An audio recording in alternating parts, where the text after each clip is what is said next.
So in this section, we're going to learn how to use our graphing calculator a bit more.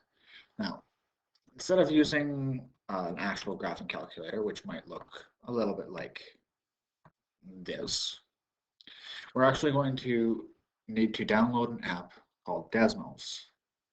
And you'll also notice that this video looks a little bit different than a lot of other ones, just because I have to be able to switch back and forth between screens. But let's rock and roll. So, using our vertex graph quadratics is not our only method. So we can use graphing calculators, helps with graphing and solving. And basically, long story short, the graphing calculator is a little bit limited because there's a lot of extra learning that you need to do. Whereas using this Desmos calculator app, it's quite user-friendly, and it's just really easy to do a lot of different zooming and searching and such. So first things first, we're going to do some graphing using our graphing calculators. Now, one thing that you need to know is that not every single equation that you're given is going to be typed in exactly the same in the app. So meaning it's just not going to always look the exact same. We might need to do a little bit of manipulation, all that kind of stuff, but we're still going to get through it. So I'm going to actually split screen on this one so I can see my graphing calculator. If I take a look at this, close that. Y equals 3x squared minus 5x minus 2. So when I get into my graphing calculator, I'll have to access my keyboard. Now on the computer, it looks like this. Whereas on the phone app, it's already pre-calculated in. So all you have to do is literally start typing in that y equals, oh, sorry, just gonna get rid of that. My 3x squared, subtract 5x, subtract 2. So you can notice on here that there's a whole bunch of things that you can actually graph. So when I go to graph it, I can notice a few key points. If I start hovering over this, so I can see that really nicely on here. Just by hovering my mouse over this, I can see that my vertex is that. On the graphing app, all you have to do is click on that point and it identifies your exact vertex as 0.833, negative 4.083. Calculates what your y-intercept is just by hovering over it, or in the app, you just click it. If you click on your x-intercept, y-intercept is negative 1/3, and your other x-intercepts will be 2. So when you go to graph it, I'm just going to make it a little bit bigger so I can actually graph nicely. I know that my y-intercept is 0, my x-intercept is 1/3, my other x-intercept is 2, my vertex is 0.83, negative 4.083. Now, when I'm graphing these ones, all I have to do is just make it look as nicely as possible, because we're going to be doing a whole bunch of other things than just sketching normal graphs. We're absolutely, from now on, you can use your graphing calculator to double check your work. Beyond that, you're going to have to make sure that you know all your calculations, because I'm going to be testing on you on your quadratic formula, your factoring, your how to actually do your staircase method. Okay. So you're going to need to know how to do those. Now, when I say that things aren't always going to look the exact same, technically, if you only have one equation, you don't even need, so I'm going to just backspace, you don't even need that y equals on there. All you need is that 3x squared minus 5x minus 2. The main reason for that y is it also allows you to calculate equations that have y's in them, but we won't get to those. Actually, we will in pre-calc 30. Never mind. Anyways, if you want to just completely delete it, all I have to do press next.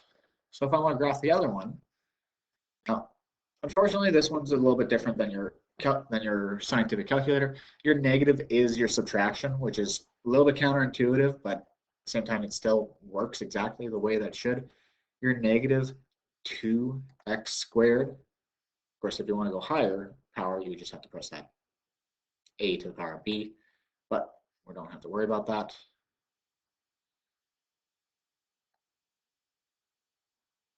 If you ever get stuck in your exponent, just have to press these arrow keys. You can keep on working. Add your 6x, add 1, and I can find out a whole bunch of information just by hovering. Well, I guess with the phone app, we'll be hovering your finger. So there. Just trying to memorize these numbers so I can graph it nice. But if you're graphing, you can click on them really nice. So vertex is 1.5, 5.5. Y-intercept is 1. X-intercept negative 0.158 and 3.158 or something like that. Connect the dots. It's a downward facing parabola. I ask you to sketch something, I just want you to make sure that it looks as closely as possible to it. But there are a few things that you need to notice about it. The same way that we've been graphing before, so the biggest difference is our vertices are really not really the nicest. We can still use our negative b over 2ac subtract ah squared, find out a vertex. Still all works. Same time, negative 2 is our y-intercept. Positive 1 is our y-intercept. We could, well, this one factors nicely, so I think it should. This one doesn't factor nicely, so this one would have to use quadratic formula to find out our x-intercepts. But basically the things that we notice, the same things that we've been doing before, we can still do with our graphing calculator. Just now having this technology to check our work allows us to a little bit more liberties in doing more fancy things. For example, what about if our graphs are going to be nowhere in our current screens? So, oh, sorry, come on. So if I X out of here, if I want to type in 1/4, oh, negative 1/4, negative 1 divided by 4. I'm going to use my arrow to get my X into the actual numerator. X squared plus 30. Now you can barely see it here. Now, this is why I actually do like using the phone app, is because you can actually pinch and zoom the way that you would normally zoom in on pictures. Of course, on the computer, I have to use these arrows. So here, I'm just going to type this into my. Yeah, when I type it in, I can barely see this graph. Like my graph looks almost identical on my phone. It looks almost identical to what I've graphed on the computer. On the phone, you can pinch and zoom until you see what you need. So all you have to do is zoom out. You can adjust your heights as well. You can adjust your vertical stretch. You can adjust your horizontals, anything you want to make it work for you. You can zoom in on certain spots. This one I have to drag. So if I want to see this exact point, I gotta be zooming in right there. So I gotta actually fix it to the center of my screen. If you want to get back to just your normal grid where your origin, your 0, 0 is in the middle, just have to press the home button. There is another way of adjusting your screen. It's in this graph settings. If I change my x-axis, instead, we're going from negative 20 to positive 20. My y-axis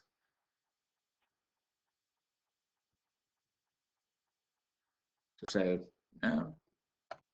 from 0 up to 40, I can do this. So I can look at this really nicely, and that's all that's doing is changing what your scale is here. So what you are seeing horizontally, your x-axis, and what you're seeing vertically for your y-axis.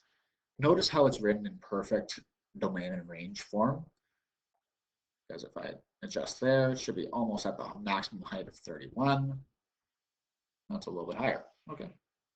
Oh, no, sorry. Every single square has worked too. So yeah, 32. There we go. But these are just some things that you can do, and it really works out nicely. Especially, I love the fact that it's free. At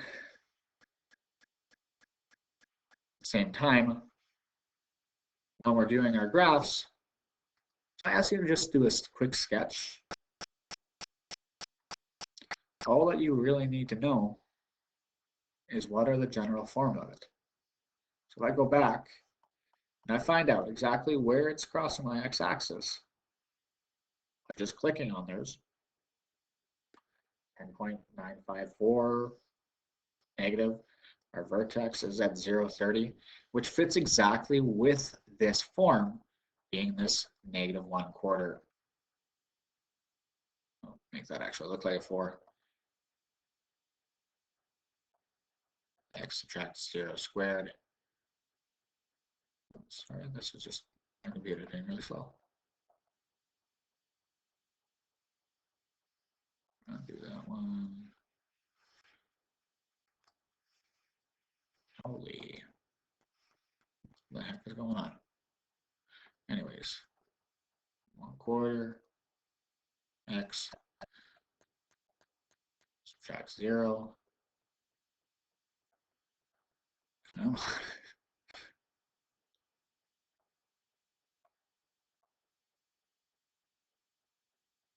I have no idea why my computer's been doing this. This is supposed to be 3. If it'll ever draw 3. Either way, your vertex is 0.30. Again, treat that as a 3.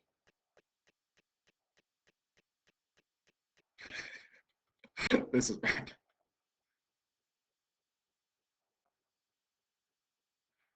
Your vertex is 0.30 anyways. 0.30 there. It would be off our normal 10 by 10 grid, so you wouldn't even be able to use a normal Cartesian plane. You wouldn't be able to use one of these to actually sketch this, because your x-intercept would be like way over here, and you would get like that. Wouldn't be very useful to graph.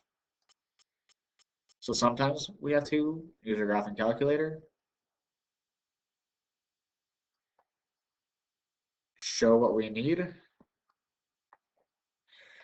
Again, that should actually look like a parabola, but my computer is for some reason being extremely slow, so I apologize for it not looking nice.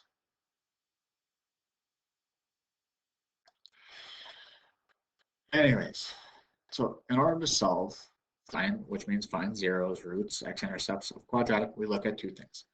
We look at either where one quadratic crosses the x-axis, or if we're talking about solving, we're talking about where two quadratic functions may actually intersect with each other.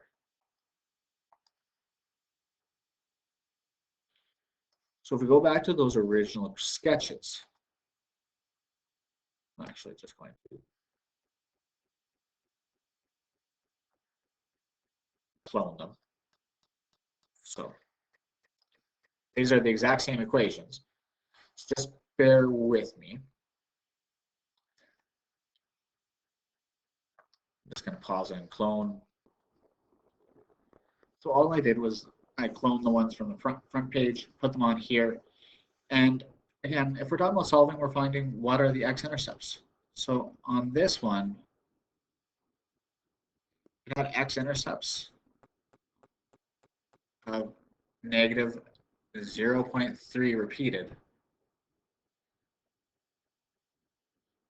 this will ever. I am so sorry. This looks so bad. And positive 2, if this will ever look like a 2. Oh, this is bad. Let's try this again. Try and draw 2 numbers.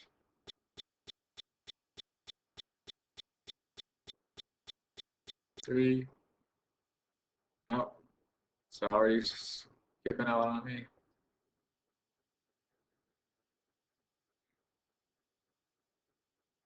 And 2. Whereas this one, I believe the x-intercepts were negative 0.158 or something like that. I'm just going to graphic double check. And actually, the beautiful thing about that is when I went back and zoned it back in, because I was originally, my last graph that was on my phone was this graph, I was zoomed out quite a bit. So I could barely see what my x-intercepts were. That's why it's really great with the phone, is all you have to do is zoom in. So you just pinch and zoom, and you can find out exactly what your x-intercepts are once again. So just wait for those little dots that occur. I'm just going to do it on the graphing app as well.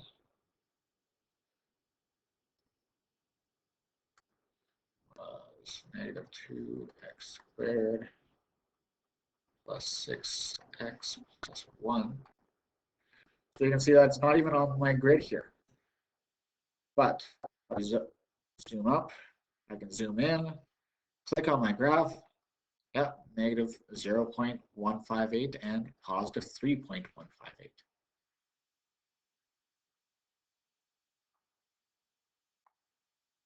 Okay, I'm just going to start typing because this is ridiculous. Oh, wow, that's way too big. Negative 0.158 and 3.158. Those are our solutions. That's where these graphs are crossing the x-axis. Now, the other option is it can be talking about where do these graphs actually cross. So that's also the beautiful part about using our graphic calculators. Once again, I'm just going to pause and I'm going to put these grids onto the other page because we're going to need it. So what I've done here is I've just gone to the next page. Now, if I want to solve these, if my question was 3x squared minus 5x minus 2, which is this original blue graph, which should approximately, if I remember, should be about there. No, it's or y x-intercept, y-intercept should be about right there. And there's negative 2x squared plus 6x plus 1. So those were originally just our y equals.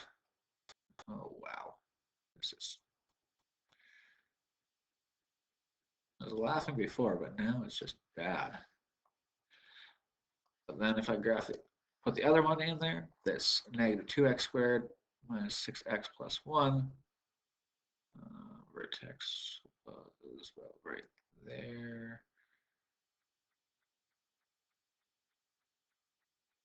Oh, that's why it's not right. That would be why it's not lining up perfectly. My graph is a little bit bigger than what. So I'm just going to fiddle around and make these work out nicely. All right, so I just messed around with these enough, just make it look nice. So what we're doing here is we have graphed both of these equations on the same plane. This was the blue one, and this would be the green one. This is my pen actually shows up. If you actually typed all of this into your graphing calculator, it's going to look really bad. So I'm just going to put my 3x squared minus 5x minus 2. If you look at this this looks like absolute garbage. It's basically just two vertical lines. Now, in pre-calc, we'll talk about this a little bit more, like just basically what it kind of looks like with this. But overall, this is not what we want. When you're doing this, what you'll want to do is you'll want to put both of our equations on two separate lines. Plus x plus 1. I'm just going to change my colors if I can. Oh, better. So now that this somewhat resembles this entire equation is just basically saying, where does the blue graph equal the green graph? Well, let's talk about where are they intersecting. So we can kind of approximate them nicely. But why do some really bad estimation when our graphing calculator tells us exactly where? Negative 0.245 and 2.445. Because we only care about the x's. Yes, absolutely, we want to know kind of the coordinates, so the y values of them. But we really only care about where do they cross, which means we only really care about those x's. So if we go back into this, I'm not going to make the mistake of trying to write that. I'm just going to type 0.245 and 2.445. There we go. Negative 0.245. Yeah, that's about where these are crossing. And 2.445, which is almost 2.5. Yeah, that's exactly where that one's crossing. So that's all we need. Alrighty. Now here's another great thing. So what we're going to do is we're going to type this into our calculator. The only big difference, oh, sorry, I should probably read the question. Flight time of a long distance water skier depends on initial velocity and the angle of ramp takeoff. Formula is h of t equals 5.0 plus 24.46 t minus 4.9 t squared. When is the jumper 16 meters above water? Well, really, this t is just talking about x. We'll actually draw. So when we type this to our calculator, so we're done with those ones.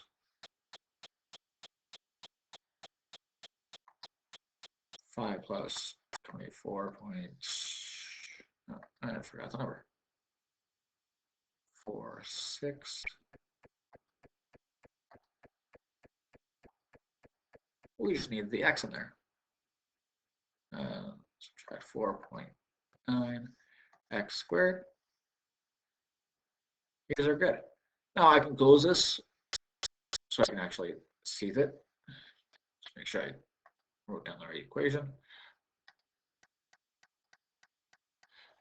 But I need to know where is it equal to 16. So if I zoom out, I can look into here and say, okay, where is it equal to 16? So I can, what you can do is you can use your finger and you can drag on here. So it's about 16 at 0.5. I need to get a little bit closer to 16 and about 4.492. But the better part, say, where is it equal to 16? Well, ask it, where is it equal to 16? So if I put 16 into here as well, oh, I guess with 16, you actually have to type in a y equals. So you actually get that horizontal. But it'll still tell you at 0.5 and 4.492.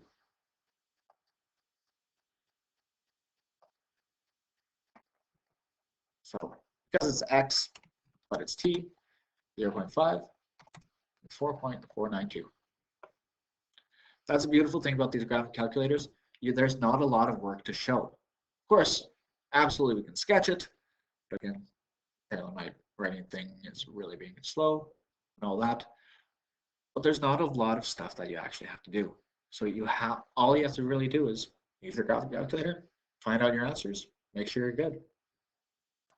That allows you to go have some fun.